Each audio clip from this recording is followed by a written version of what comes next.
నమస్తే అండి శ్రీదేవి గారు. నమస్తే.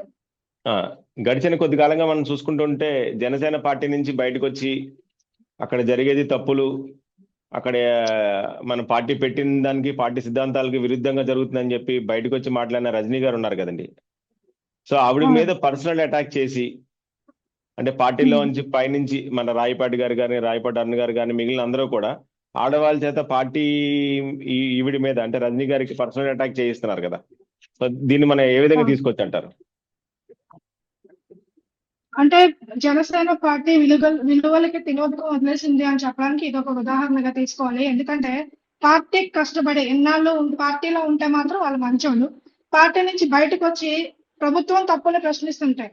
అలాగే పార్టీలు ఏదైతే సిద్ధాంతాలు అంటూ పెట్టారో అవి వీడుతుంది అని చెప్పి మాట్లాడుతుంటే వాళ్ళని టార్గెట్ చేసి పైగా మహిళలతోనే మహిళలతోనే తిట్టించడం అనేది దిగజారుల రాజకీయానికి నిదర్శనంగా చూడాలి జనసేనకు సంబంధించి. ఇప్పుడు కనీసం చెప్పండి.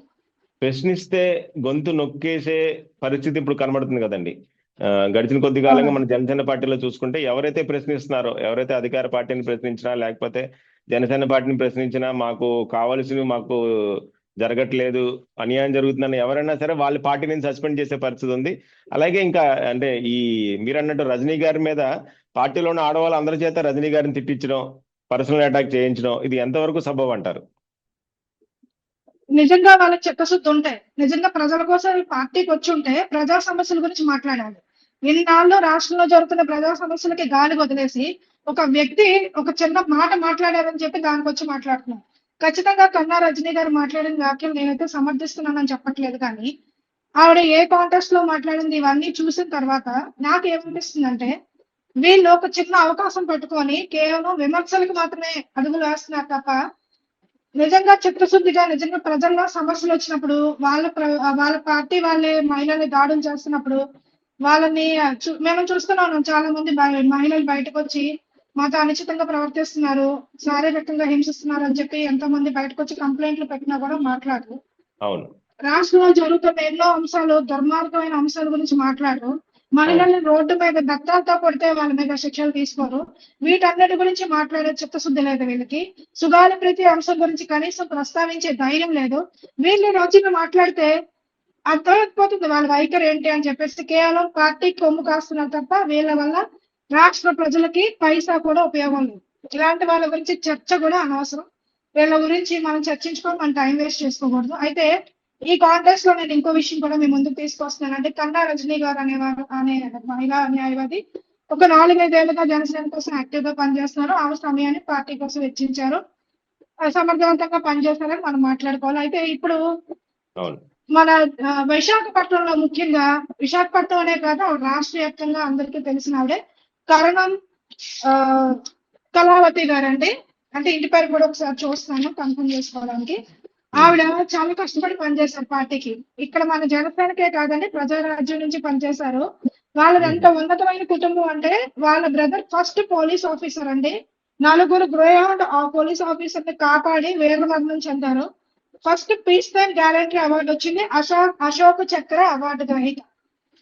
ఆయన పేరు మీద ఇప్పటికీ కూడా ఆమె ఎవరైతే కళావతి గారు ఉన్నారో ఇప్పటికీ కూడా ప్రతి సంవత్సరం కూడా కార్యక్రమాలు చేస్తూనే ఉంటారు. ఆయన జ్ఞాపకంగా ఎన్నో సేవా కార్యక్రమాలు చేశారు. నిజంగా చెప్తున్నాను, నేను వ్యక్తిగతంగా చూశానండి. చాలా కష్టపడి పార్టీకి పనిచేసింది. ఇలా ఎంతో మంది మహిళలు కష్టపడి పార్టీకి పనిచేసిన వాళ్ళు ఉన్నారు.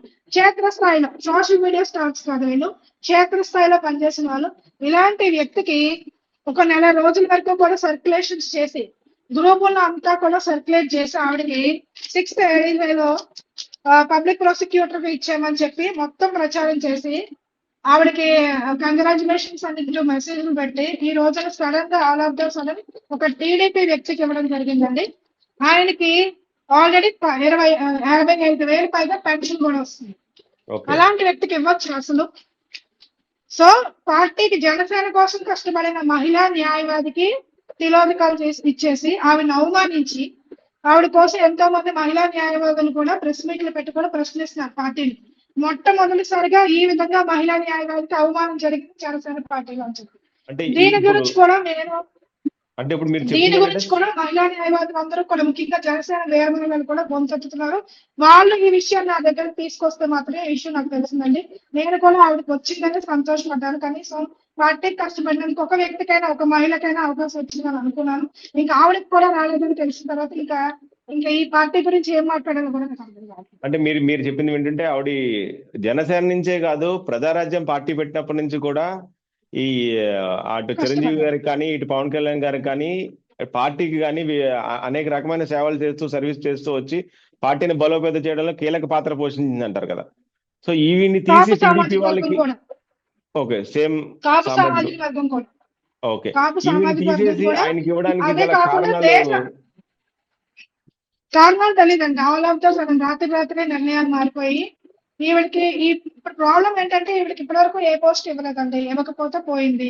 ఇది ఇచ్చామని చెప్పి సర్క్యులేట్ చేసి ఈవెన్ని నెల రోజుల నుంచి అందరూ కంగ్రాచులేషన్స్ చెప్పి అంటే రాష్ట్ర వ్యాప్తంగా కూడా ఆవిడని అవమానపరిచారు ఈ రోజు.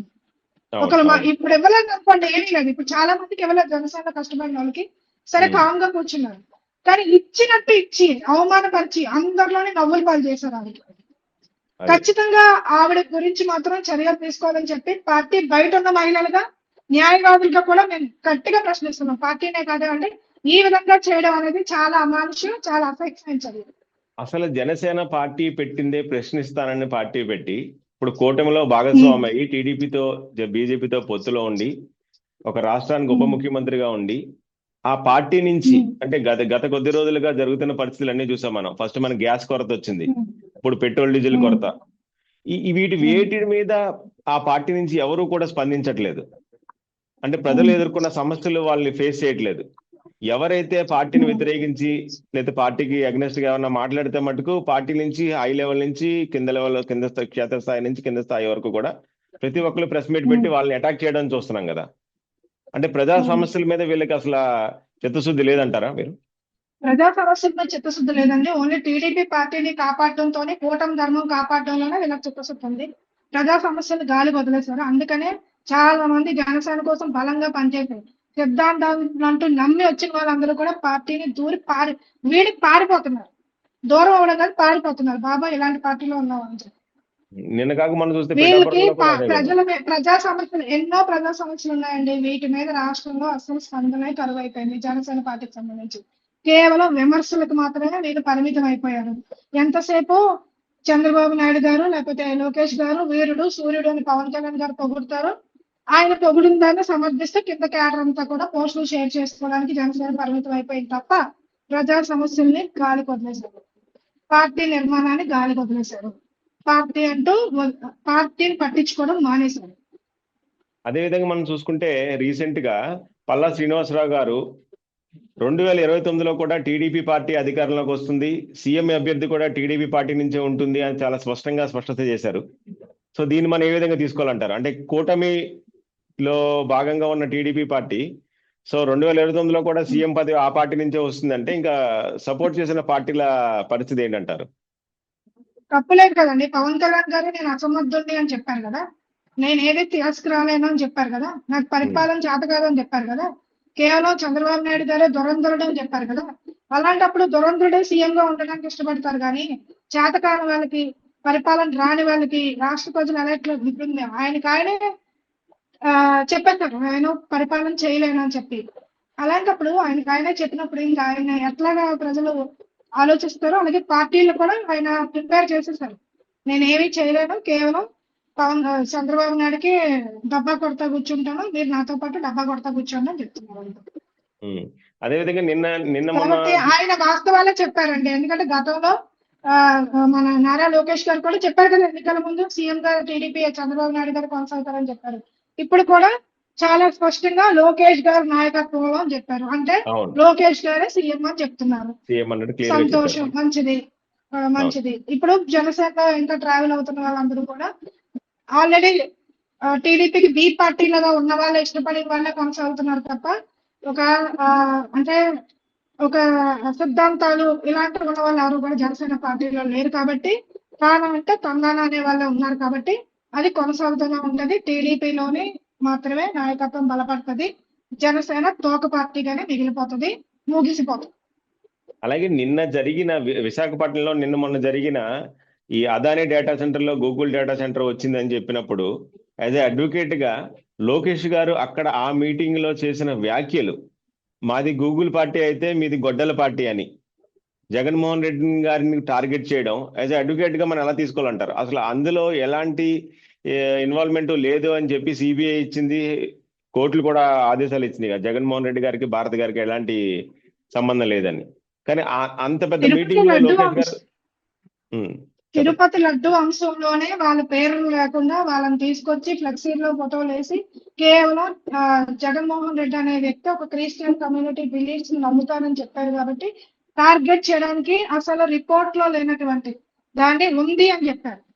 మనం చూస్తూనే ఉన్నాం కదండి, జస్ట్ ఉండొచ్చు అన్నదానికి కన్ఫర్మ్ చేసేసారు. కన్ఫర్మ్ చేసి జరిగిపోయింది అని చెప్పారు. ఆఖరికి మన రామాలయం దగ్గరికి కూడా ఈ లడ్డూలు పంపించారని చెప్పారు. ఇక్కడ ఎక్కడైనా ప్రూఫ్లు ఉన్నాయా? ఏమీ లేదు. అన్ని కూడా కేవలం అంటే మత రాజకీయాలు చేయడం, కుల రాజకీయాలతో కొట్టుకునేలా చేయడం. ఏదైతే జనసేన సిద్ధాంతం మతాలను కలుపుతాం, మత ప్రస్తావన లేని రాజకీయం, కులాలను కలిపే ఆలోచన అన్నారో అవన్నీ కూడా అందులో తీసి పడేశారు. అవన్నీ చేస్తున్నారు. అంటే మేము సిద్ధాంతాలు అంటే వాటికి దూరంగా ఉంటారనుకున్నాం తప్ప వాటిని పార్టీ అంటే పరిపాలన మిళితం చేస్తారని అనుకోలేదండి. అది మిళితం చేస్తూ కుల ప్రస్తావనే తీసుకొస్తూ కుల ప్రస్తావనే పరమావధిగా, మత ప్రస్తావనే రాజకీయ అంశంగా చేసుకొని ఈ రోజున పవన్ కళ్యాణ్ గారు ఇంకా దిగజారే రాజకీయాలకు పునాదులు వేశారు ఆంధ్ర రాష్ట్రం. ఇప్పటి వరకు లేవు అవి, అంటే మత ప్రస్తావన లేదు, అట్లీస్ట్ కుల ప్రస్తావన అనేది ఉండేది. అందులో భాగంగానే ఈ రోజు గూగుల్ కి గొడ్డలకి కూడా కంపేర్ చేస్తూ మాట్లాడుతున్నారు. ఈ రోజు ఛాలెంజ్ చేస్తున్నారు, ప్రజలు కూడా అందరూ అడుగుతున్నారు, మీరు పదే పదే రాజకీయ అంశంగా గొడ్డలి గొడ్డలి అని మాట్లాడుతున్నారు కదా, మరి మీరే కదా అధికారంలో ఉన్నారు, ఆ రోజున మీరే ఉన్నారు, ఆ సంఘటన జరిగినప్పుడు మీరే ఉన్నారు, ఈ రోజు కూడా మీరే ఉన్నారు. మీరు నిజంగా చిత్తశుద్ధి ఉంటే ఆయన్ని ఒకవేళ జగన్మోహన్ రెడ్డి గారు అందరూ పాల్పడ్డారంటే సాక్ష్యాధారాలతో నిరూపించి ఆయన్ని ఛార్జ్ షీట్లు చేర్చండి అంతే. అది చేయట్లేదు, అది చేయలేదు, కేవలం ఎన్నికల అంశంగా వాడుకుంటారు. గూగుల్ సెంటర్ అనేది ఇంకా వచ్చింది లేదు, చేసింది లేదు. దాని మీద ఎన్నో చర్చలు జరుగుతున్నాయి ప్రజల్లో. అసలు దాని అవసరం, దాని వల్ల ఉపయోగం ఏంటి, ఎంత విలువైన భూముల్ని కట్టబెట్టేస్తున్నారు, బీచ్ కి అంటే నేల కొరత కూడా వస్తుంది మన విశాఖ ప్రజలకని కూడా మనం మాట్లాడుకుంటున్న తరుణంలో అదేదో గొప్ప విషయం లేదా, అదేదో వచ్చేసినట్టు, దాని ద్వారా ఉద్యోగ అవకాశాలు వచ్చేసినట్టుగా కూడా కేవలం ఏదైతే భ్రమరావతి అంటూ చూపిస్తున్నారో, భ్రమను కల్పిస్తున్నారో ఈ రోజున విశాఖపట్నం వాసులు కూడా అలాగే చూపించే ప్రయత్నం చేస్తారండి. కానీ ఒక్క విషయం చెప్తున్నాను, విశాఖ ప్రజల మీద వాళ్ళు చాలా తెలివైన వాళ్ళండి. మీరు గమనిస్తే జగన్మోహన్ రెడ్డి గారు అక్కడ ఒక క్యాపిటల్ సిటీ అన్నా కూడా వాళ్ళు యాక్సెప్ట్ చేయలేరు. వాళ్ళు ఏంటంటే అప్పుడు అమరావతి ప్రజలు ఆల్రెడీ భూములు ఇచ్చారు, వాళ్ళు బాధలు పడుతున్నారు, పాపం కదా అని చెప్పి ప్రజలు అంత మనసు అంటే అంత మంచి మనసులు ఇక్కడ విశాఖ ప్రజలు అని ఆలోచించారు తప్ప మాకే వచ్చేయాలి రాజధాని, ఎవరేమైపోయినా పోలేదు అని ఆలోచించలేదండి. ఇప్పుడు కూడా ప్రజలందరికీ కూడా భ్రమలు, అంటే విశాఖవాసులకు కూడా భ్రమలు వదిలేసాయి. ఏదైతే అమరావతి అనేది ఉందో ఇంత ఎత్తున డబ్బులన్నీ ఖర్చు పెట్టి ఒకే చోట చేయాల్సిన అవసరం ఏంటి, ఎసెప్టిక్ అంత ఖర్చు ఎందుకు చేస్తున్నారు, ఇందులోంచి కూడా కేవలం ఒక ఏటీఎం బ్యాంక్ లా వాడుతున్నారు తప్ప చేసేది ఏమీ లేదు అని చెప్పి ఆలోచిస్తున్నారు. మావిగం వైపు కూడా చూస్తున్నారు, దీన్ని ఎందుకు ఆలోచించకూడదు అని చెప్పి కూడా చూస్తున్నారు. ఈ ఆలోచనలన్నిటినీ కూడా తప్పుదారి పట్టిస్తూ ప్రజల్ని అంటే ఏదో జరిగిపోతుంది అని చెప్పి ఒక మైకులో ఉంచడానికి కేవలం ఈ మాటలు వాడుతున్నారు తప్ప అసలు వీటి వల్ల ఏం ఉపయోగం లేదండి. వచ్చినాక మాట్లాడదాం, ప్రజలకి న్యాయం జరిగినప్పుడు మాట్లాడదాం, ఎంత వేల భూములు కట్టుబడుతున్నారో కూడా చూద్దాం, దీని ద్వారా ప్రజలకు ఉపయోగం ఏంటన్నది కూడా మనం అందరం చూస్తూనే ఉంటాం కదా ఎక్కడికి. ఫైనల్ గా మీరు ఏమంటారండి? అంటే ఇప్పుడు జనసేనలో మహిళలకు ఎక్కువ ప్రాధాన్యత ఇస్తున్నాం అని చెప్పి ఆ పార్టీ నాయకులు వాళ్ళందరూ చెప్పుకొస్తున్నారు. రీసెంట్ గా ఇప్పుడు ఇందాక మీరు చెప్పిన వాడికి పదవి పీపీ పబ్లిక్ ప్రాసిక్యూటర్ పదవి ఇస్తానని చెప్పి అది క్యాన్సిల్ చేసి టీడీపీ పార్టీకి ఇవ్వడం కానీ, కళావతి గారికి, అదే విధంగా రజనీ గారు పార్టీ నుంచి వీడి బయటకు వచ్చి ఆవిడ మాట్లాడడం కానీ, అంటే పార్టీలో ఉన్న మహిళలకి దక్కాల్సిన అర్హతలు కానీ అవేమీ దక్కట్లేదు అంటారా మీరు? జనసేన పార్టీలో నిజంగా సిద్ధాంతాల కోసం పనిచేసి పవన్ కళ్యాణ్ గారు సీఎం అవ్వాలని కోరుకుంటున్నారు. బలంగా వాయిస్ వినిపించగలిగే మహిళలందరినీ కూడా అంటే క్షేత్రస్థాయిలో పనిచేసిన మహిళలందరికీ కూడా అవమానమే జరుగుతుందండి. ఉమ్, వేరే మహిళ అని పేరైతే పెట్టారు తప్ప వాళ్ళకి ఎలాంటి గౌరవం లేదు. ఉమ్, పాలసీ మేకింగ్ లో వాళ్ళ అభిప్రాయాలు తీసుకునేది లేదు. అఫ్ కోర్స్ పవన్ కళ్యాణ్ గారి అభిప్రాయం కూడా తీసుకోలేదు అనుకోండి, అది వేరే విషయం. ఉమ్, కానీ నేను చెప్తాను, మహిళల గురించి ప్రత్యేకంగా చెప్తున్నాను. అవును సో ఇలాగా అంటే పార్టీ కోసం అంటే ఇది ఎవిడెంటరీ కదండి, ఇది మోసం అవును చేయడానికి ఏం కదా. లేదు కదా.